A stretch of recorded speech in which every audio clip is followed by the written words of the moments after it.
Bonjour et bienvenue dans cette nouvelle vidéo de ce vlog. Je suis ravie de te rencontrer, ici Mathilde Eden, business coach et spirituelle bien évidemment. Et aujourd'hui j'ai envie de te parler de l'outil magique qu'il est important d'avoir en tant qu'entrepreneur spirituel notamment.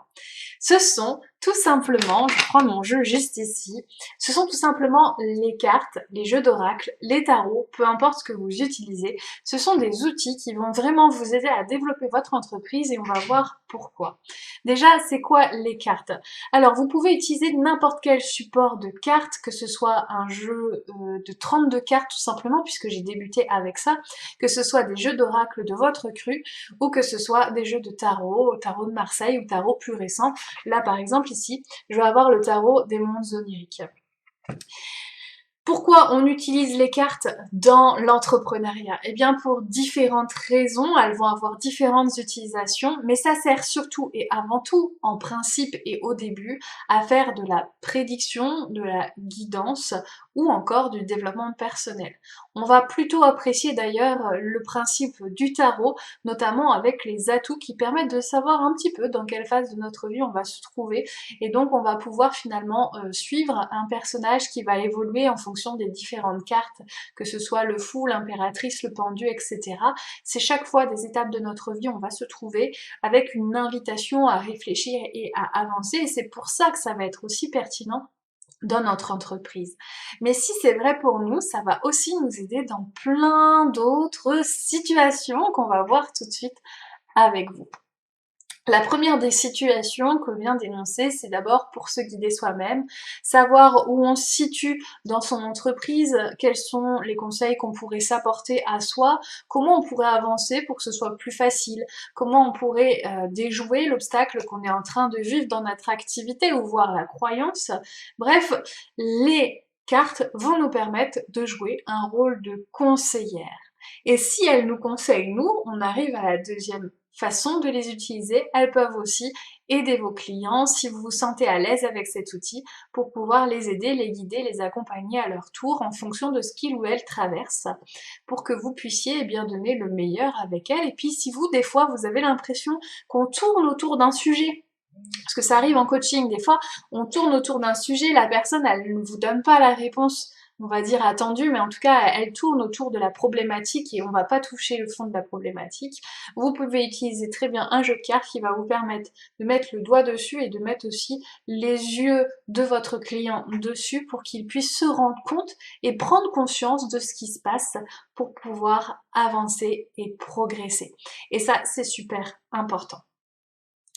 Ensuite, ça va vous permettre de connaître des infos supplémentaires pour le client. Parce que quand vous êtes en séance, eh bien vous allez donner un certain nombre de choses, un certain nombre d'informations, de conseils, où vous allez aider la personne en fonction de la problématique qu'elle va vous proposer. Sauf que, une fois de plus, peut-être que c'est pas la problématique principale, ou peut-être qu'il existe des problématiques secondaires qu'elle vous aura pas permis de voir. Et donc, les cartes vont vous permettre de toucher du doigt, ah tiens, il y a ça aussi qui est en train de se passer dans ta vie, ce serait peut-être bien aussi que tu équilibres ça pour que tu puisses aller mieux, pour que ça puisse fonctionner mieux.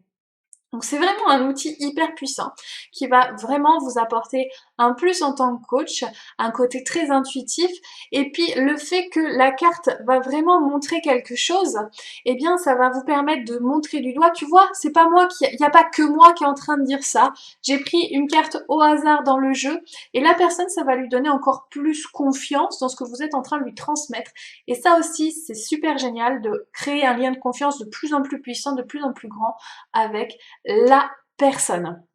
Ensuite, ça va être super intéressant aussi pour vous organiser vous. Alors quand je parle d'organisation, de quoi je parle? Eh bien, les cartes peuvent vous informer de votre type d'énergie que vous allez avoir. Par exemple, elles peuvent vous dire en ce moment, tu es en train de vivre des révélations intérieures qui te fatiguent peut-être et qui t'épuisent. Donc là, c'est un moment vraiment pour te recentrer, revenir à toi. Et donc, c'est le moment justement pour ne pas mettre tous vos œufs dans le même panier dans votre entreprise, de vous dire faut que je fasse les vidéos, faut que je fasse mon organisation, faut que je m'occupe de la communication du mois prochain, faut que je fasse ça, faut que je fasse ça. C'est pas le bon moment. Là, les cartes, elles sont en train de vous dire essaye de faire différemment. Soit tu le mets avant, soit tu le mets après. Mais en tout cas, là, c'est un temps où ça va être important que tu aies du temps pour toi. Et inversement, elle va vous dire, là, vous êtes dans une énergie du feu de Dieu, c'est bon, tu peux y aller, là, tout ce que tu mettais en stand-by et tout, c'est le bon moment, c'est le bon moment, te lancer, fais-toi confiance, les anges sont derrière toi, ou les guides sont derrière toi, enfin, peu importe qui est derrière toi, mais en tout cas, tu es soutenu, et c'est le bon moment pour toi d'avancer. Et la dernière fonction qu'on peut les utiliser, alors bien sûr tout ça c'est une liste non exhaustive, il existe énormément de choses qu'on pourrait dire sur les cartes et c'est ça aussi qui est passionnant. La dernière chose, eh bien c'est pour s'inspirer. Très souvent je vois des entrepreneurs qui dans leur communication me disent je ne sais pas quoi mettre dans leur post. Alors il est vrai qu'il existe énormément d'astuces pour pouvoir savoir qu'est-ce qu'on va pouvoir mettre dans les posts, notamment en connaissant la cible, la personne, etc. Mais ça, c'est pas le but de cette vidéo, donc je vais pas en parler plus que ça.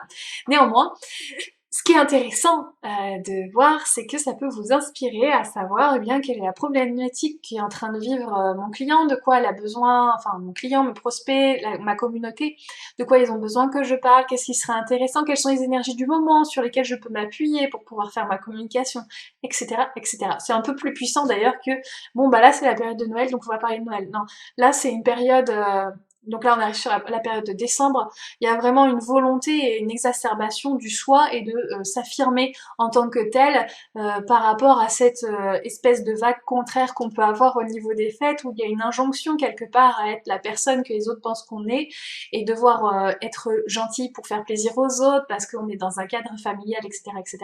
Oui, c'est pas du tout la même chose. Si dans l'énergie tu sens que c'est plutôt ça et que t'as pas envie de mettre en place le côté «Oh, c'est les fêtes de famille, c'est trop bien!» alors que l'autre est en train de se dire «Non, les fêtes de famille, c'est pas bien du tout pour moi, je le vis très très mal», bah votre impact il va être encore plus grand si vous faites confiance à ça. Donc, ça vous permet d'avoir des pistes encore plus importantes pour pouvoir choisir. Enfin, une dernière étape dans cette vidéo, eh bien, c'est qu'est-ce qu'on va choisir comme jeu de cartes. Comme je vous le disais au début, il existe différents types de jeux de cartes. On va retrouver les jeux de 32 cartes, 54 cartes, etc. Les jeux de tarot qui se composent de 72 lames. Et puis les jeux d'oracle qui sont assez aléatoires en termes de nombre de cartes, mais qui sont pas forcément mieux ou moins bien. En fait, il n'y a pas de jeu plus ou moins bien.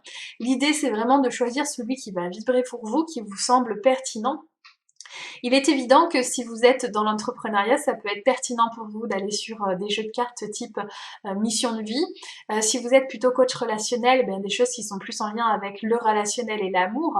Mais ça ne vous empêche pas d'aller sur des jeux de cartes tout à fait, on va dire, globaux, qui vous permet de toucher à tout. Et donc on va se retrouver, donc là par exemple j'ai l'oracle de la lumière avec toutes ces cartes qui vont bien, etc.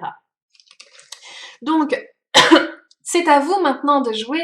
Dites-moi en commentaire quel est le jeu de cartes que tu utilises et puis peut-être comment tu l'utilises. Et si tu as aimé cette vidéo, bien je t'invite à liker ou même voir t'abonner pour avoir encore plus de contenu. Ce sera un plaisir de te retrouver dans la prochaine. Et en attendant, je te souhaite une très belle journée ou une très belle nuit, quel que soit le moment où tu me regardes. Et je te dis à très bientôt!